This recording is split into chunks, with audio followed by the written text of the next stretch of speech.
What's up, what's up, what's up? Once again, it's your man Chaz Ellis answering the question that you asked me, giving you that information that you asked me for. Make sure that you hit me up on Ask Chazzellis on Facebook. Also, go to thechazzellisproject.com and check that out too. Anyway, the question that I recently got was, what are some of the things that a girl can do to make her look desperate? There's like 5 major things that I thought of that really make a girl look super desperate. There's a bunch of other stuff that you could be doing too, but there's like 5 major things that I thought of that you might want to try to avoid. Of course, there's a lot of stuff that men do to make them look desperate also, but a girl asked me the question, so that's what I was going to answer. Anyway, what a lot of women do is one-way contact. That makes you look pretty desperate and makes you look kind of crazy. One-way contact is when you're basically calling somebody all the time, texting them all the time, and they never text you back, or they never call you first.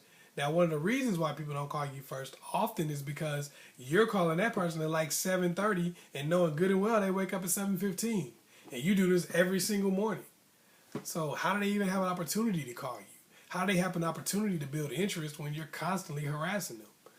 So make sure that you let that other person make contact with you too, so that they don't take you for granted, so they don't see you as being crazy and you don't look desperate. Number 2, ploys for attention. That's a big one. A lot of girls do all kinds of crap to get attention. You just don't care about me. Nobody cares about me. Putting stuff on Facebook like, I wish I had a real friend. I wish I had a real relationship. I wish I had somebody who actually cared about me.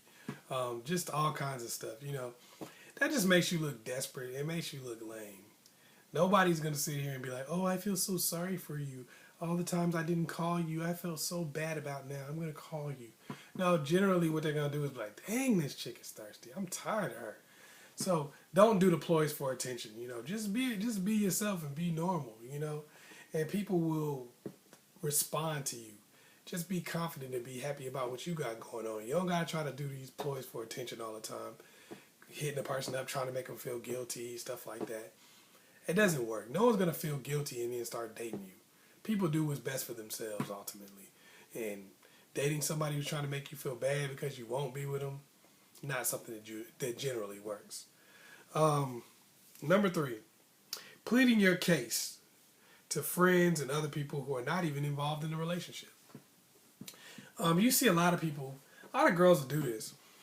It'll be a guy that they used to date or a guy they want to date or whatever the case may be and they really like. And they'll try to plead their case to other people. Like, I've been the friend while a girl tried to come up to me and plead her case. Like, I don't know what's up with your boy. Every time I talk to him, he seems like he doesn't even want to talk to me. And I'm a good girl, and he's acting like I'm not. And he's always talking about certain things that I've done. And he said I did this. He said I did that. I don't want, you're like, look, man, I really don't care. I don't care about y'all relationship. I don't care if y'all get married. I don't care if y'all never talk to each other again as long as you live. I really don't care.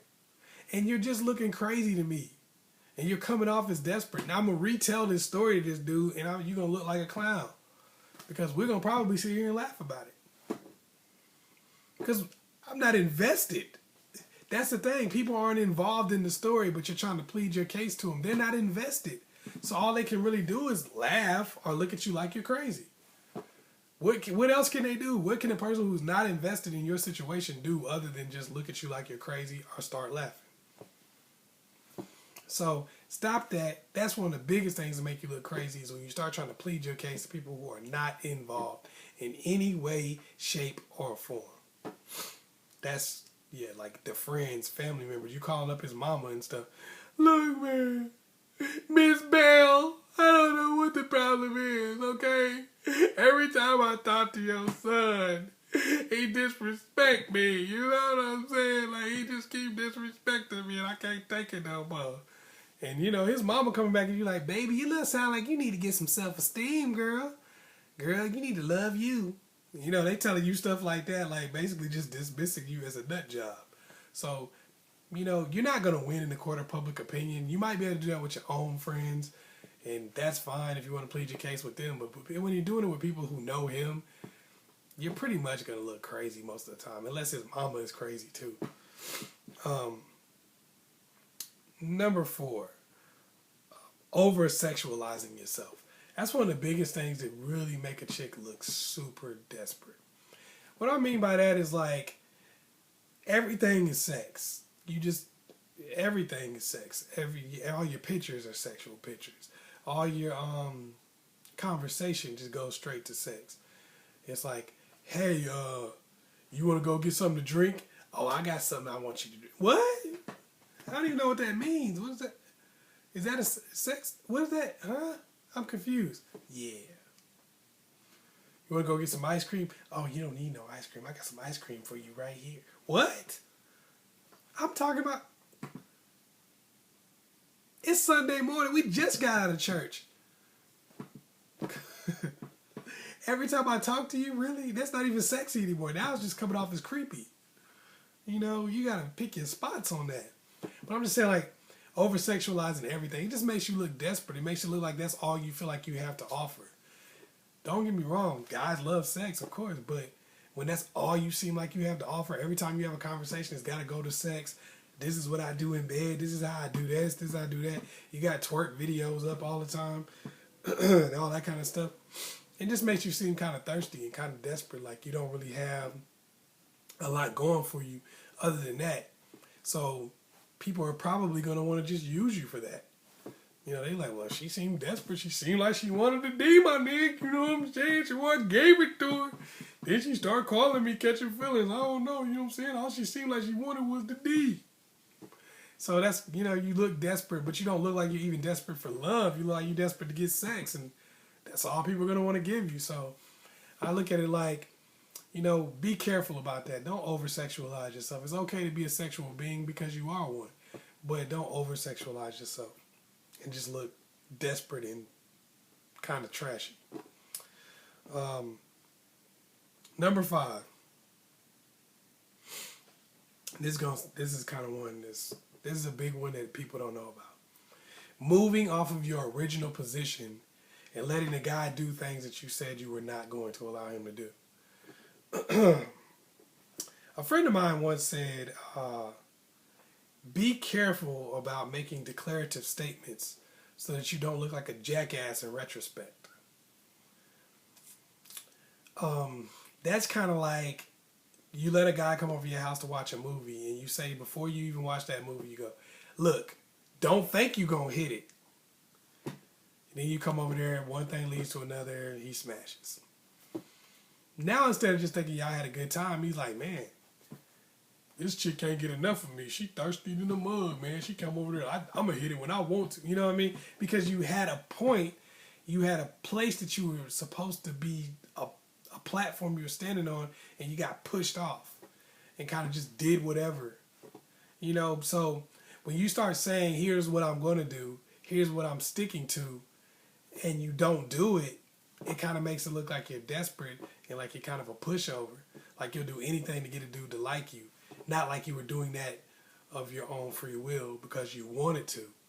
I mean, if a dude come over your house and he smash or whatever, y'all do whatever y'all do, it ain't necessarily a situation where he gonna be leaving like, oh, he might have thought you called him over there for that. So like, oh, maybe she just wanted that right then. Okay, and then so how you act afterward is gonna determine more how he feels than anything. But if you sit here like, don't think you smashing either, because that's not gonna happen. I'm telling you that right now. That's not gonna happen. You know, you come at it like that, and then, you know, you come at it like that, and then a little while later, it's like, you know, you in the bedroom, butt naked, pouring candle wax on each other. He's not really looking at it like you stick to what you say you're going to do. He's like, you just so desperate to get a nigga to like you, you'll do anything. So don't be that type of person. If you got something in your mind that you want to stick to, you don't got to tell him that. You don't got to be like, oh, you're not hitting when you come over here. I mean, you don't got to make no message clear to him in words. You make it clear to him in your actions. Like, if you want him to come over and watch a movie or something, you want to sit on the couch, when he start doing something, trying to make a movie, like, nah, I'm good, you know. And if he get upset or whatever, you can be like, all right, then, deuces, bye. But you don't want to kind of get on something that you don't know if you're going to be able to do for sure. Because then once you say it and you don't do it, it seems like you're not really responsible or you're a person of your word. And now you kind of get taken advantage of more often. So make sure you're careful about that. Hopefully I was able to help you out. Once again, it's your man Chaz Ellis. Make sure you like and subscribe. Share this with everybody. I mean everybody. Anybody you know. Okay? Make sure you do like and subscribe though. Make sure you hit me up on Ask Chaz Ellis on Facebook. Also go to the ChazEllisProject.com. Hit me up there too. Once again, it's your man Chaz Ellis. Peace.